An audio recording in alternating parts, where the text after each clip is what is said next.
انا عايز ان الشاعر اللي كاتب الكلام ده مصطفى الجزار ده كان صاحبي، وكنا بنتجمع في اسابيع الشباب الجامعات. يعني انا كنت في جامعه المنصوره، انا مش فاكر جامعه المنصوره او حاجه كده، وانا عايز ابعت له سلام من هنا وابعت له سلام منكم. الله يمسيك بخير يا مصطفى، والله يمسيك.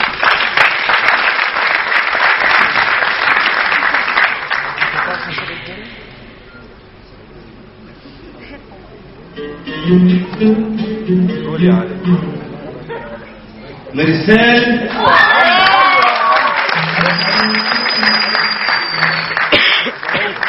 يا حبيبتي،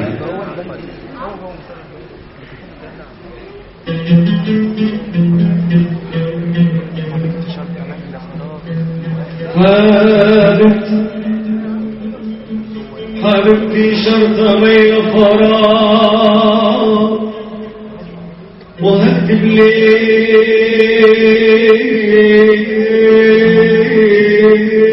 حروف اسمك مومت في قلبي، سكنة القلب عارفة بقصتي وفعلي، ومين غيرك في قلبك اكتب له مرسالي. أما بعد مانيش عارف جوابي، ده جوابي كامل، ما عدتش بحسب الصفحات، ما عدتش بحسب الإقلال، ما عدتش بحسب اللي ضاع من الأوهام. كفاية إني بحبك بس، وقلبك لو بقلبي حس أو شاف حاله في معادك لصلى الرب واستغفر لذنبه وصاب. ويا نفسي ياما ياما ياما ياما ياما ياما في نفسي تيجي القلب وتحني، ولازم تعرفي إني لا انا عفريت ولا جني، بحبك بس ايد اقصر كتير مني. فمش هقدر اجيب لك من الدهب كفه، واجيب لك من الياقوت كفه، ومش هقدر اجيب الوالي في الزفه، ومش هقدر اجيب لك بيت يموت القطر لو لفت حماه لفة. كفاية إني بحبك موت، وحب الناس ندامة وعار، وحبي عكسهم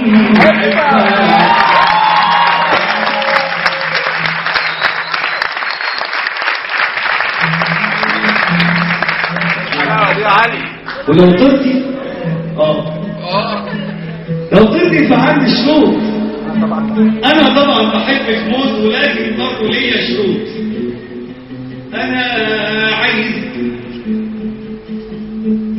تكوني في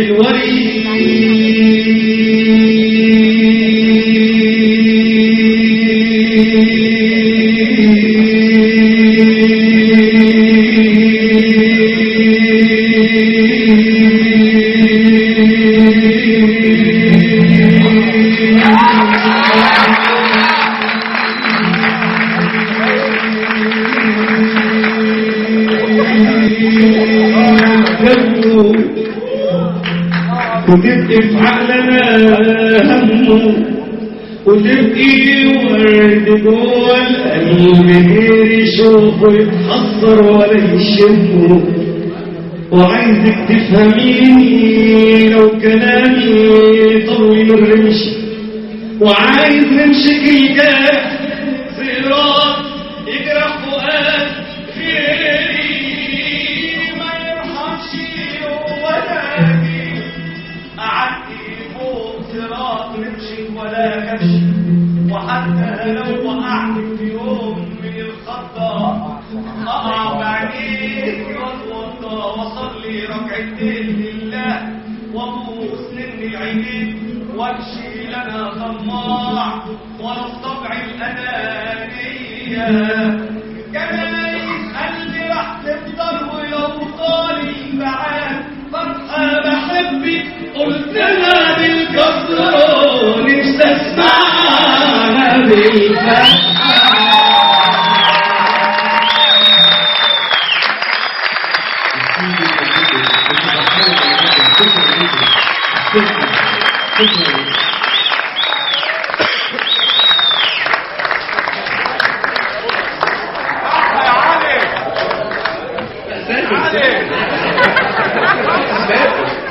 انا كاتب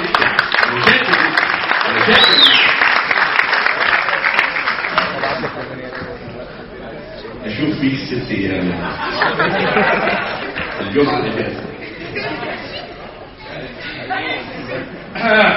غني انت بقى، غني انت. خش مكملين. النهارده مش واحدة واحدة استثناء بقى. المصيبة هيصحى بكرة.